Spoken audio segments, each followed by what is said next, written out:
students. So in previous class we discussed about basic concepts of chemistry. We learnt about very basic concept that is involved in chemistry and that will be helpful for all of us in learning the further part of class 11th. So now let us proceed towards our next topic, that is system of units. So what basically happens in system of units? For every quantity there is a defined universal unit जिसमें हमें उस quantity को use करना होता है. Firstly, let me tell you there are 7 fundamental units. 7 fundamental units है. अभी we will discuss कौन कौन सी 7 फंडामेंटल यूनिट्स होती हैं. इन्हीं 7 में से काफी सारी आपके यूनिट्स आप डिराइव भी कर सकते हो. That you will study in physics chapter number 1, derivation of the various quantities. So in 7 से आप बाकी सारे डिराइव कर सकते हो. तो इनको मेजर करने का एक जो इंटरनेशनली एक्सेप्टेड यूनिट है, यूनिट सिस्टम है, वो कौन सा है? It is known as international system of units. Short form is SI system. इसका तो आपने नेम सुना ही होगा कि SI यूनिट में हम मेजर करते हैं किसी भी क्वांटिटी को. एंड एक और आपने वर्ड सुना होगा CGS. So CGS जो यूनिट है, it is not acceptable worldwide. Internationally it is not acceptable, but internationally which unit is acceptable? It is SI unit. ठीक है. So we will be talking about SI unit here. There are 7 fundamental property. Let me list it down.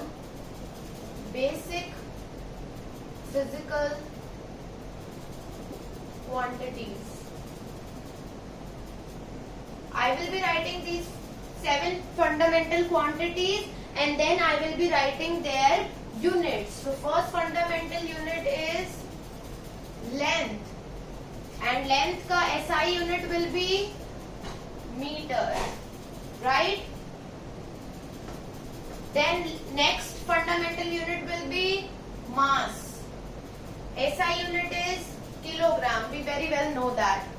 Then time. SI unit is seconds. Okay, it is not minutes, it is not hours, but it is seconds. Next is current. Unit is ampere. Right? Next is temperature. Unit is not Celsius but Kelvin. Kelvin is the SI unit. Although we use Celsius in major proportion when we talk about temperature, but the accepted, internationally accepted unit is Kelvin. Next is, this is new for you, amount of substance. आप amount of substance किस unit में measure करेंगे आगे हम पढ़ेंगे. It will be measured in mole. Then intensity आप कौन सी यूनिट में मेजर करेंगे? Intensity you will measure in unit known as candela. So these are the 7 fundamental units बेटा, जिससे आप बहुत सारी फिजिकल क्वांटिटीज आप इन यूनिट से डिराइव कर सकते हैं. ठीक है. I hope this is clear. For noting down this you can pause the video and then you can make the notes. Now I am rubbing it. It is also, this table is also given in your NCERT textbook. Please refer to that for further learning.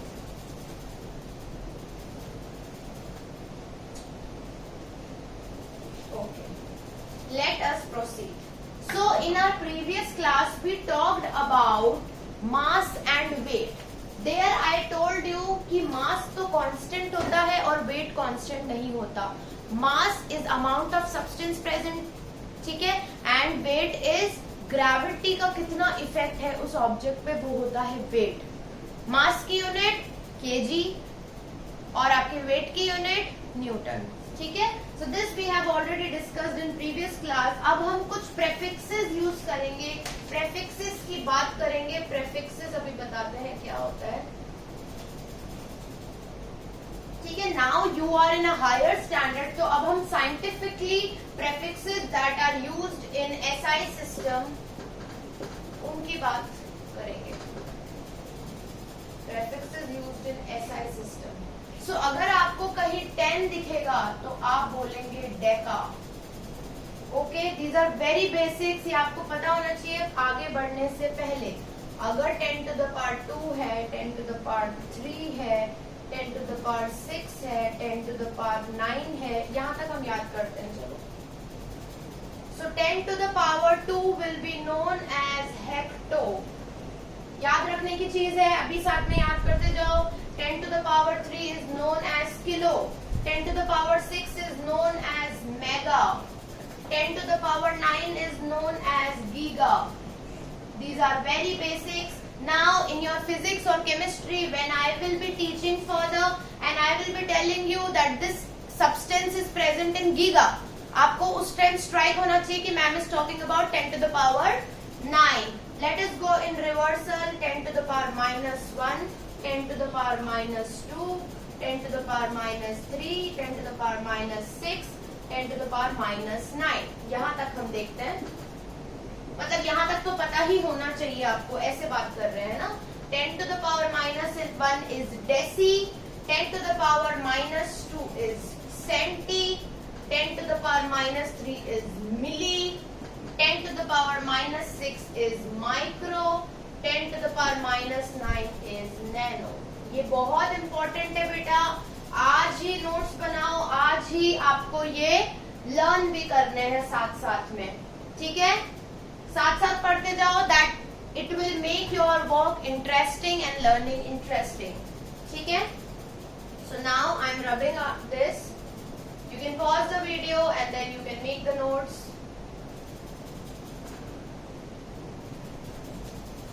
Late us proceed further. Mass और weight के बारे में हम पढ़ चुके हैं। Next term जो हमारे दिमाग में आती है दैट इज वॉल्यूम। वॉल्यूम हमें पता है कि वॉल्यूम किसका होता है, लिक्विड्स का वॉल्यूम होता है। एसआई यूनिट क्या होती है वॉल्यूम की, लीटर, राइट? तो आज मैं आपको एक नई टर्म सिखाने जा रही हूँ कि लीटर को आप और क्या बोल सकते हैं। कॉमन यूनिट तो है अपनी litre, which is denoted with this, और हम इसको क्या बोल सकते हैं, किस टर्म में हम इनको मेजर कर सकते हैं। It is 1 litre. हमें पता है 1 लीटर में कितने ml होते हैं, 1000 ml होते हैं, है ना? और इसका क्या रिलेशन है, 1000 सेंटीमीटर क्यूब में होता है 1 डेसीमीटर क्यूब। ये सब बेटा यूनिट्स है, वॉल्यूम की ही यूनिट्स की बात कर रहे हैं हम, ठीक है? 1 लीटर में 1 मीटर क्यूब वॉल्यूम भी होता है।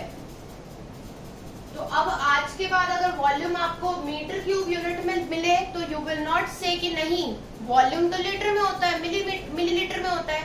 You can also consider volume metre cube में भी होता है, डेसीमीटर क्यूब में भी होता है, 1000 सेंटीमीटर क्यूब में भी होता है, ठीक है? ये कहाँ यूज करते हैं हम, इन आवर केमिस्ट्री लेबोरेटरीज। वहां पर बहुत सारे आपको ऐसे डिवाइसेस मिलेंगे जिनका नाम है pipette, burette. When we will be doing the experiments in our laboratory, हम वहाँ देखेंगे पिपेट में, ब्यूरेट में, वॉल्यूमेट्रिक फ्लास्क है अपने पास में, ठीक है, बीकर्स हैं। In all that, volume will not be mentioned in liter or milliliter, but it will be mentioned in meter cube and centimeter cube. Okay? So welcome to chemistry and welcome to the field of science. And then चलो आगे proceed करते हैं। Next हमारा जो term है that is density. हमने मास की बात कर ली, हमने वेट की बात कर ली, हमने वॉल्यूम की बात कर ली। Let us talk about density. Density का फॉर्मूला सबको पता है, क्या होता है, मास अपॉन वॉल्यूम, ठीक है? मास की यूनिट क्या होती है, अगर हम ऐसा यूनिट्स की बात करें, मास की यूनिट होती है केजी, और वॉल्यूम की क्या यूनिट होती है, अभी तो देख कर आए हो, वॉल्यूम की यूनिट होती है metre cube. So what will be the unit of density? Density की यूनिट हो गई kg per meter cube. This is the unit of density. अगर ये तो ऐसा यूनिट है, ऐसा यूनिट कैसे है ये, क्योंकि अभी हमने बात करी थी कि ये फंडामेंटल्स है ना, फंडामेंटल क्वांटिटीज है। फंडामेंटल क्वांटिटी से हमने डिराइव्ड क्वांटिटी की ऐसा यूनिट भी निकाल ली। डेंसिटी जैसे डिराइव क्वांटिटी है तो हमने फंडामेंटल क्वांटिटीज का यूज करके इसकी भी ऐसा यूनिट निकाल ली। तो उसके लिए हमने क्या यूज किया, दोनों की एसआई यूनिट यूज करी। एसआई यूनिट निकालनी है तो एसआई यूनिट ही यूज करनी पड़ती है फंडामेंटल क्वांटिटीज की। अगर हम बात करें इसकी सीजीएस यूनिट की, तो automatically CGS unit will be gram per centimetre cube, right? You can make the notes, pause the video, make the notes. I hope it is very clear to you, all the concepts, all the basics of chemistry. You are learning well. Okay. Let us talk about next term, which is temperature. अभी क्या बात करी थी? SI unit क्या होती है बताओ? SI unit is Kelvin, but not Celsius. Kelvin होती है एसआई यूनिट, लेकिन 3 कॉमन स्केल्स हैं, 3 common scales in which we calculate the temperature: degree Celsius scale, Fahrenheit scale, Kelvin scale. इन तीनों में देखा गया है कि हम टेम्परेचर को मेजर करते हैं, बट एसआई यूनिट तो केल्विन ही है ना? ओके, नाउ ये 3 कॉमन स्केल्स हैं, तो हमको इंटर कन्वर्जन पता होना चाहिए। लेट्स सपोज आपको कहीं पर अगर सेल्सियस में टेम्परेचर दे रखा है, तो आपको पता होना चाहिए that how we can convert that into Kelvin. अगर केल्विन में दे रखा हो तो you should be knowing how to convert it into Celsius. अगर फ़ारेनहाइट में दे रखा हो तो you should be knowing how to convert it into Celsius. तो all the interconversions you should be knowing. So मैं आपको फॉर्मूला बताती हूँ, छोटी क्लासेस में भी पढ़ा है। तो अगर आपको फ़ारेनहाइट में या सेल्सियस में दे रहा है उन्होंने टेम्परेचर, तो आप दूसरे वाले स्केल में डिराइव कर सकते हैं। Formula is degree Fahrenheit 9/5 degree Celsius plus 32। This is the formula for calculating the temperature. अब फ़ारेनहाइट में दे रखा होगा तो सेल्सियस निकाल लेना, सेल्सियस में दे रखा होगा तो फ़ारेनहाइट निकाल लेना। इस पे न्यूमेरिकल भी सॉल्व करेंगे, डोंट वरी। अगर आपको केल्विन स्केल में दे रखा है तो kelvin is equal two degree Celsius plus 273.15।